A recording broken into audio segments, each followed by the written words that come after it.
When I first started out doing dovetails, I made this little dovetail marker right here. I made this on a 6:1 pattern. It's got the dovetail piece right here and also the flat edge. Over time using the wood, it starts to really wear on the inside edges right where you need to be marking. So your marks aren't 100% or close to 100% accurate. I started finding out that some of my tails and pins would have little curves in them, and it was starting to get a little bit frustrating, so I wanted to come up with a better solution. So that's where I'm trading this wooden one in for this metal dovetail marker. So this is probably about the simplest dovetail marker you can probably make, and I don't know why I didn't think about it before. I guess because I was always using wood, but this is angle iron. This is very simple to make. This is also a 6:1 pattern. I went ahead and got all the cuts made. You can use either like a hacksaw or a bandsaw or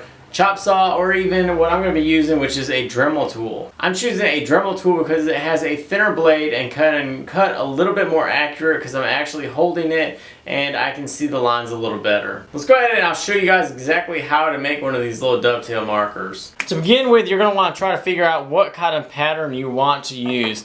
This one right here is my 6:1 pattern. I don't need another 6:1 pattern, so I'm going to be making an 8:1 pattern. Now exactly what is the 8:1 pattern? To get that pattern, what you want to do is go ahead and make a line.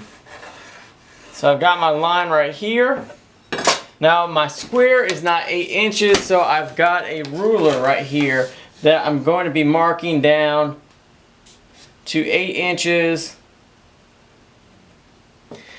Now the next step you want to do is go from this line that you just drew and go over 1 inch at the top of your board or whatever you are using. Now that you've got those two main things done, now you want to draw a line connecting that 1 inch to the 8-inch dot.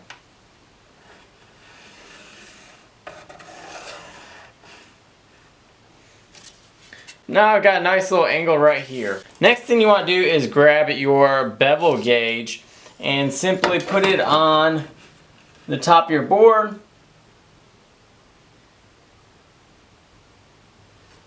Line it up with this line. And there's no specific spot that you have to use. You can use the inside edge, the outside edge. You can flip it around, but you would have to go the other way. Or you could do your bevel gauge like this, inside or outside. It doesn't matter. You will get the same angle, all the same. So right now I've got my bevel gauge set up for a 8:1 angle. So after you've gotten your bevel gauge marked out for the 8:1 pattern, 6:1 pattern, or 7:1 pattern, you can go ahead and grab your piece of angle iron and throw it into your vise. Now if you're starting off with a clean square edge, you can skip this next step. I've already cut one dovetail marker out of it, so I've got a weird angle on it on the end, so I've got to make my entire piece in a new section. So I'll be making more cuts on this piece. So I'm taking my speed square right now and I'm just going to be making my straight line. This scratch awl will do a really good job marking in the metal if I stay in one spot.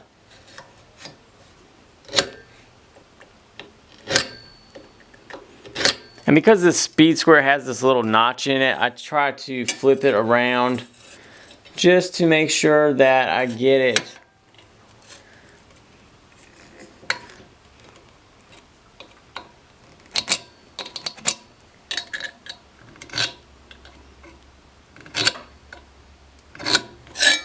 So now I've got a nice straight line right here, and I'm going to go ahead, and because I've got this littler one right here, I'm going to make my 8:1 a little bit big.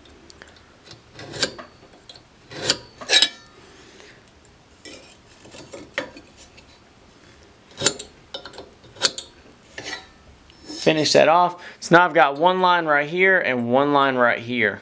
Now the next part is by using your bevel gauge. So I can take my scratch awl, put it right there in the crack like you would a regular dovetail.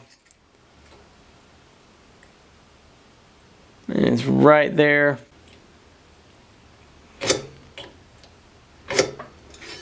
And I've got a clean mark right here. And then I can just take my bevel gauges like this. I can flip it directly around. And now I can mark out this other side. Just eyeball it, check, and make sure that they look like they're the same. You can double check by putting your bevel gauge back up there, looking in different lights. That looks all good. So now we can go ahead and get this cut out.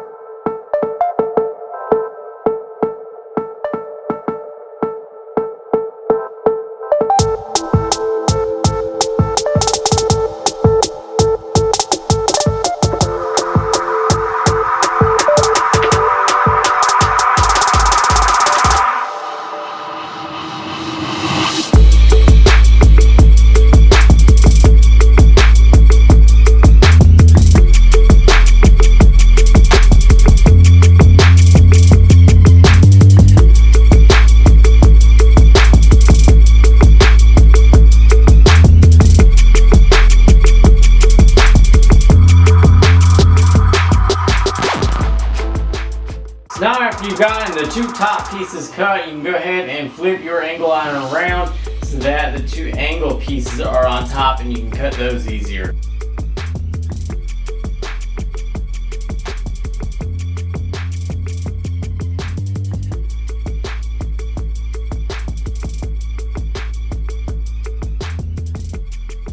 So here is the dovetail marker right now. It's got the 8-to-1 sides and it's got two straight edges. We're going to run a file over all 4 of these sides and then do something crucial to make sure that this works perfect for the wood that you're working on.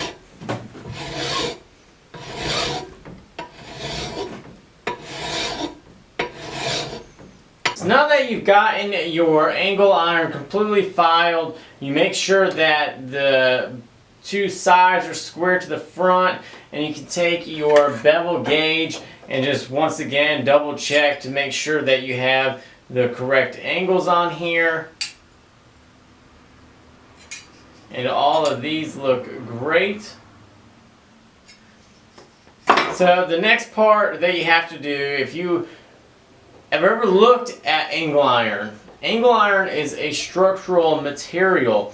It's meant to support something just with that little angle.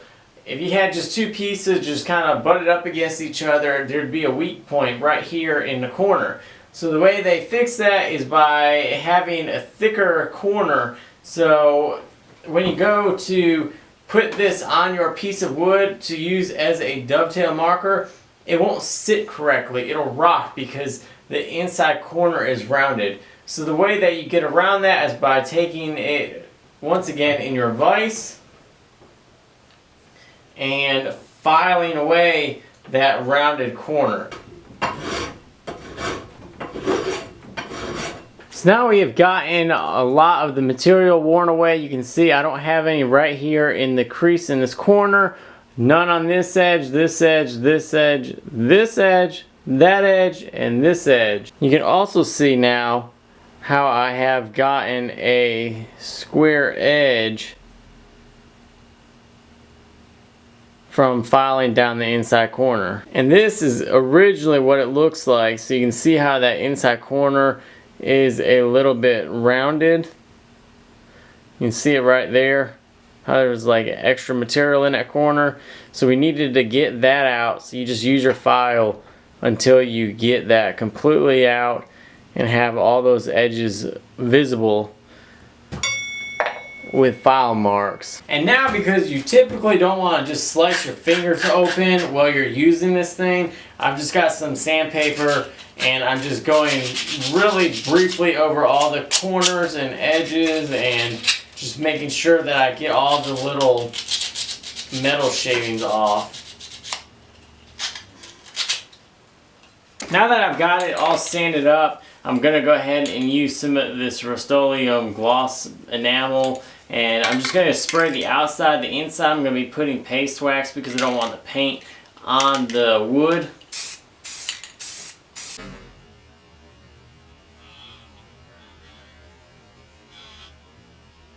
So once again, thanks for joining me on this construction of these two dovetail marking guides or gauges, whatever you want to call these things. Go out in the shop. This angle iron is very cheap. You can find it at all your big box stores. Go out, cut some up, and make your own little guides or gauges or whatever you want to call them. Give it a thumbs up, share it around, and if you guys are new, hit that subscribe button, leave comments down below, and I'll see you guys on the next video.